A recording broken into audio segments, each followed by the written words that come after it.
questions. Is anybody here familiar with NMOS? Okay, you are? What I'm going to attempt to do here is to go over NMOS, of course, but to basically make it so that anybody who's not familiar with it understand it from the get-go. So hopefully I will achieve that, and if not, we can always take questions afterwards. So let's get underway here. So what I want to do is basically give an introduction, why it's required, go through the different segments of NMOS, where we are now, and then where things are going in the future. So the big thing with SMPTE 2110 is you're taking all of your elemental streams, your video, your audio, and your data, and you're putting them onto the network. And they're all flowing independently so that each operator can work on their specific portion of the broadcast, or whatever you're working on. So the video people will only work on the video. They don't have to de-embed the audio and send that over to the A1. The audio streams as its own stream and goes directly to the audio people to work on theirs. And at the end, it's all pieced back together. But once we put all of these elementary streams on the network, we need a clear way that we can actually access and utilize all of these streams. So what I always like to equate it to is, it's football season, let's all play a little football. And what I mean by that is SMPTE 2110 is all about senders and receivers, okay? So we have one device that's going to send audio or video out, and then we have another device that's going to actually receive that and act on that, that audio or video. But the issue is it's not just a one-to-one relationship. So we have many senders and we have many receivers. So how do we actually distinguish which of these senders gets to which of those receivers in an easy fashion? Because again, we're dealing with everything on the network now. We're not actually going to some physical place for that receiver and doing something there. At least we don't want to do it that way. So I don't see anybody who's really old out there, but some people might remember. At the beginning of the World Wide Web, basically there was only like 600 websites out there, and the only way, there was no Google or Yahoo at that time. Well, Yahoo got in pretty early, but you literally had to know what the IP address was of that other site to actually find it. And the way we did that is with BBS sites, FTP sites, and if anybody remembers what Yahoo looked like, it was basically lists of lists of lists of lists, and you'd spend hours looking for one thing to find out there was nothing really at that website, okay? So again, we need a real easy way to actually go about finding these elementary flows on the network. So in SMPTE 2110, all of your senders and receivers, everything that you're going to put on the network has something called an SDP file that's associated with it, a session description protocol. And within this file, it's going to give you or the network all of the information of these senders and receivers, okay? But the thing is how do we deal with this? So, well, this is an example of our software right now. I can actually take, the multicast address from the sender and look at a table and then key it in, and then I can put in the multicast port and the payload type, and I can put in the sample rate and how many channels are going to be in that stream and which stream I actually want to access and the packet time. And then I have to go, once I built that sender and I put all these attributes into it, now I have to take all that and put it into the receiver so the receiver knows where that is on the network. Okay, so that's a little bit difficult. I can start building spreadsheets of all these different things saying, okay, that video camera has these aspects to it, and this console over here, this vision mixer, can receive that and then take all that information and then enter it in. That's not such a good way to do that. So what we can do is there's something called import SDP file. There's export SDP and import SDP. So now I have it in a file. I don't have to worry about each of those individual aspects of it. I just click on import SDP. But now what I have to do, as opposed to keeping spreadsheets of all these IP addresses and attributes, now I need different folders on my computer or on a central server that's going to say, okay, these are all my camera files here. These are my vision mixer files here. This is my intercom system files here. It's still not a real easy way of dealing with all this. So we need something else that will allow us to deal with that. But don't be scared. Help is on the way, and that's NMOS, okay? So there's different aspects to NMOS. It stands for Networked Media Open Specification. It was developed by the BBC for their own interests, but they opened it up so that anybody can access this. And then with 2110, the industry has seen this as very complementary to what we're doing on SMPTE 2110, and it's been embraced. It's not necessarily a standard, but the standard has embraced this as a mechanism for people that are embracing this to actually manage their devices on the network. So basically it's like SMPTE 2110 search engine, but it actually goes a lot further than that. So there's three main components. There's actually 6 or 7 components, but there's 3 main components. The first one is device discovery and registration, ISO4, which means I plug it onto the network. It's already configured to a certain aspect, but it basically announces itself on the network. It says, hey, here I am, I'm a camera. And then there's ISO5, so basically maybe the camera's plugged into the network, it announces itself. The vision mixer is on the network, it announces itself. Now I have 2 things that I can marry together, and ISO5 is what basically marries those 2. I'd click on, a sender, click on a receiver, and then they're married together, and I actually just did a route, okay? The last part or the third part is ISO6, which is basically network control. So the way we can envision this, let's actually put it in terms of food, okay? So I can actually go to a website and find, let's say, my favorite pizza place on there. And then I go, you know what? I like this pizza, I want to order this pizza. So basically I'll go through DoorDash or Grubhub or something like that, which will put me, my house, in touch with that pizza place, and now I'm going to commit to that pizza and order that pizza. And ISO 6 is actually going to show me the path through the network. It's going to allocate the proper amount of bandwidth, and it's going to put a path, the best possible path through. There might be multiple switches in your setup. It's going to choose the proper switches, allocate the bandwidth, and make that connection happen and give you within the precise time that you actually need that, okay? Now, ISO 4 and ISO 5 have totally been ratified and they're released, and people are starting to implement that. Unfortunately, on the ISO 6 side, it started and then it sort of died down. What they're trying to do is if you have all of your switches from one manufacturer, a lot of the switch companies, Cisco, Arista, and other companies, have their own SDN, software defined network, which would actually do this if you're going to stay within that family of switches.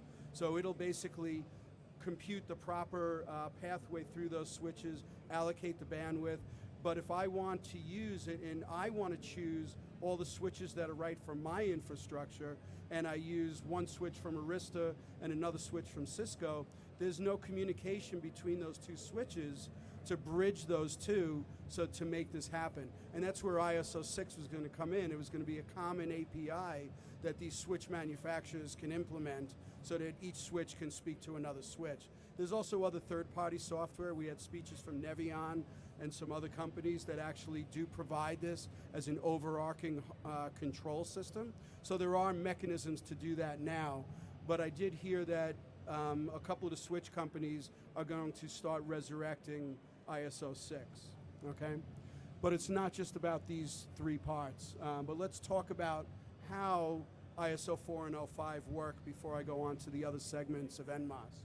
So you have, for the ISO 4, the device discovery and registration to work, there's 3 elements. Again, there's a sender and there's a receiver, but there also has to be a server on there that these are going to register their attributes to, send their SDP files to, so that they can actually be exposed to a hardware control system that'll sit on top of this, okay? So these all connect to the network. They might be, at the beginning, pre-configured for their multicast IP addresses and their maybe static IPv4 addresses that'll actually connect to that registration server. Once they're connected, they'll actually post their resources. They'll send their STPs up. letting them know what aspects are in there. Once that happens, I'm going to get a little closer to the mic now. Hopefully I don't blow out the people on the listen headsets. Once that happens, whatever you're using as your hardware control system or even a software control system, this is an example of our Medianet software that actually has ISO 405 embedded in it. That camera is just going to show up here like any other source. Okay, so when I plug it into the network, it appears right there. And I can click on it and then click on a receiver in here, which happens to be an SDI box. But it's going to actually do all these exchanges internally. And then basically ISO 5 is going to marry those two together. So ISO 4, again, I plug it into the network, and then it exposes itself into whatever control system that I'm using that supports ISO 4 and 05. With ISO 5, we add the control system onto that network as well. So it's going to get information from the registry, and now it'll populate itself into that control system, and then I'm going to select, I want this sender, and I want a receiver, okay? And when I click on that sender, it's actually, the sender is going to send its SDP file up to the hardware control system, or software control system. It's going to enable that sender, which is very important. If I plug all these cameras onto the network that utilizes a lot of bandwidth, and nobody's actually accessing those cameras, I don't want that bandwidth being stolen from those cameras that nobody's using. So what happens here in ISO 4 and 05, once somebody commits to it and says, I want to use that resource, it's then going to enable that resource and put it onto the network and ask for that SDP file. And then what it's going to do is it's going to push that SDP file down to the receiver. And then since we're using multicast, that receiver is going to do an IGMP join to join to that multicast stream, so that that stream does not go out to everybody that's on the network. It only goes to that device that actually wants that component. And again, that's very important for managing the network. So again, device discovery, ISO 4, we plug onto the network, it registers itself, it pops up in my control system. ISO 5 sees that, I click on one, click on another, and make a connection there, and it transfers those SDP files. Okay, what we did with our MediaWorks software was we embedded it in the background, and you can actually build a hybrid system of IP devices and SDI devices and marry an IP camera to, let's say, an SDI output, and internally it's actually going to build the receiver to catch it and then apply the receiver to that SDI output. So it's going to do all this in the background. And the big thing here is that for the time being, we are going to be hybrid systems. We don't want to go, well, which one of my IP devices and which one of my SDI devices? A device is a device is a device. I just know cameras, and I know my switcher, and I know my outputs, or I know my microphones coming in, and I know my console that they need to get to, or my intercom system. I don't want to care that some of these are network-based and some are legacy-based, okay? I want to be able to utilize all of them at whim. So basically, ISO 4 and 05 runs in the background of this application, so it hides that from the user. All you have to do is know, I want this camera to go to this output.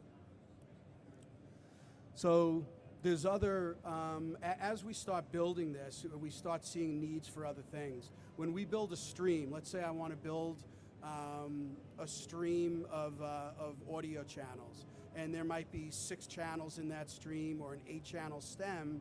So instead of having each one of those signals travel on the network together, if I'm basically doing, let's say, a 5.1 signal source, I don't want to have those 6 streams flow independently, or do an 8-channel stem if I'm mixing for TV or for film. We always know that all of those channels are going to go to the same place. They might break out in different places though once it gets out there.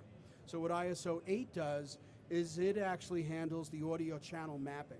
And what I mean by that, it can do channel mapping. So let's again picture, I'll show a demonstration of a 5.1 speaker setup. But selecting of individual channels, one speaker, the left speaker, only wants that left signal in that 6-channel stream. It doesn't want the LFE channel or the LS or the RS, okay? So ISO 8 addresses that. You can also shuffle the signals within the stream. So maybe I'm doing something that's just in stereo, and I have English in channels 1 and 2, I have Spanish in 3 and 4, and German or French 5, 6, but now all of a sudden I'm going to a place in Germany, so I want 5 and 6 to now be 1 and 2. So I can reshuffle that stream. ISO 8 will allow me to do that in the same way using that hardware or software controller using the ISO 5 connections. So again, as an example, if we use a 5.1 speaker monitoring system, either I can say, okay, here's my L channel and stream that on the network. Here's my right channel, my LS, RS, and LFE. But now I'm taking up 6 actually individual streams on the network, which actually utilizes more bandwidth. It's a lot more efficient if I put all of those into a 6-channel stream and then send that stream to every single speaker, to all 6 speakers, and the left speaker knows I only want that left channel. So I'm going to pull that left channel because it's got an identity in there saying left, and I gave that speaker an identity saying you're in the left position. So it knows to take wherever. It doesn't matter if there's 20 channels in that stream. It's going to look for the one that's labeled left, and it's going to pull it out of that stream, okay? So we have all these different components of NMOS, okay? So we have the ISO 4, we have the ISO 5, we have the ISO 8, but then there's other things that have to happen in there. I don't want, if I'm in a big corporation, I don't want any device being plugged into that network and saying, hey, here I am, utilize me.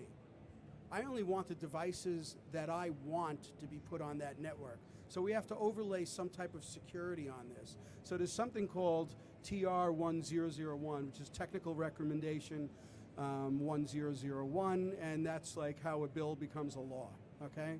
So it's a recommendation to the industry, and then, you know, hopefully these recommendations get embraced into a standard that everybody can utilize.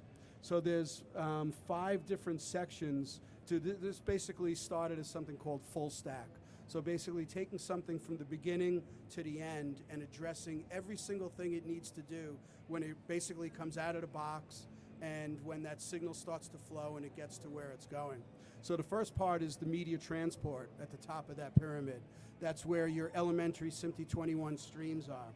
The next part within SMPTE 2110 is they have to be synced.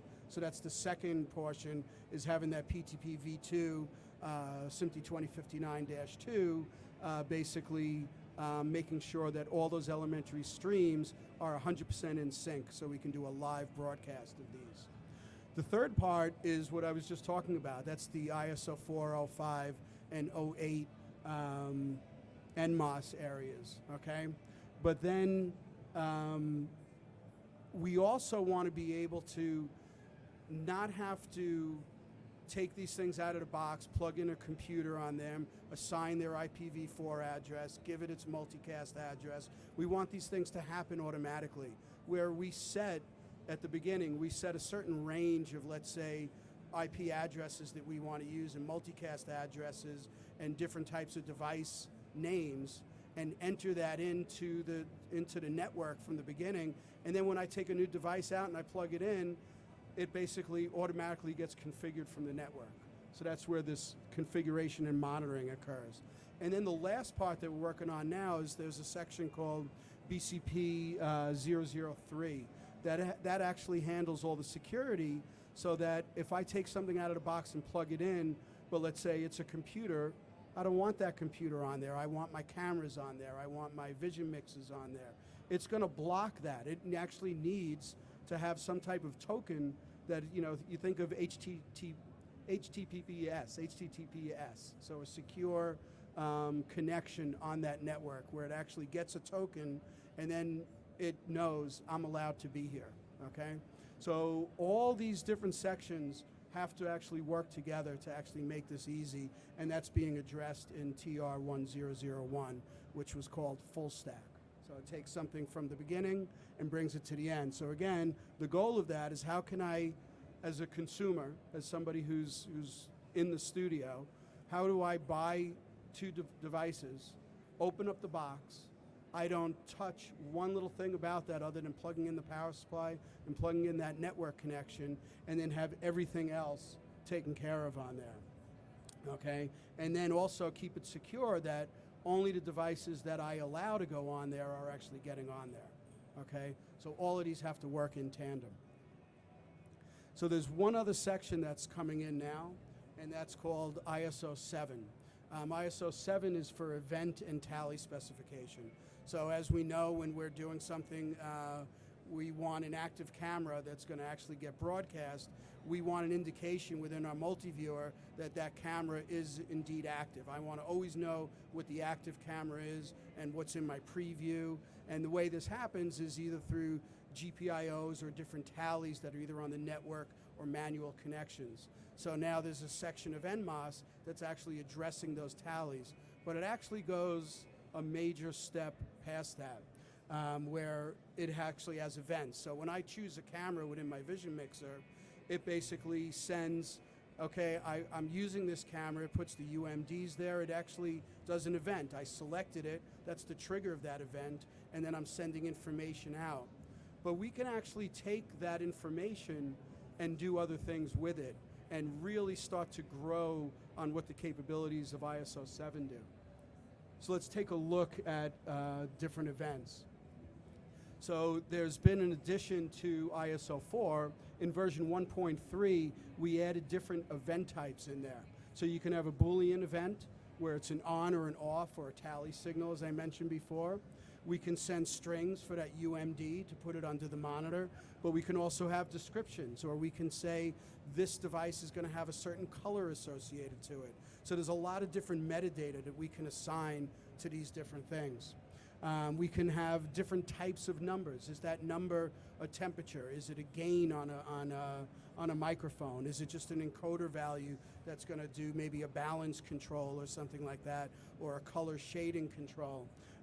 Even metering values. So maybe I have a meter that's a SMPTE 2110 device that's on the network, and it needs to know where that signal is. So I can actually tie my dB level into that signal that's traveling, and the meter will know exactly where it is, okay? So now, all of those elements can expose themselves to the network, just like a video signal can, and just like an audio signal can in the data. So let's go through an example, and I'll do something that Riedel is working on right now. So we have what we call a smart panel. It can be an intercom panel, or basically the way we designed it, it's a user interface. It's only an intercom panel when I put an intercom app on it. We've embraced ISO7 on this, and at NAB and at IBC this year, we showed what we can actually do with this. So if we take a closer look at this panel, that panel has a lever key, and that lever key has two states. It can actually be pushed down, it can actually be pushed up, and it also has a rotary encoder built in to that lever key that actually can have data applied to it as well, okay?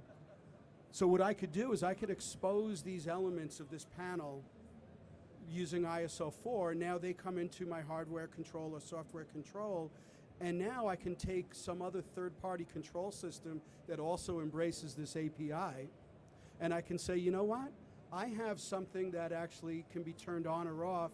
I can utilize that button with that state down and that state up.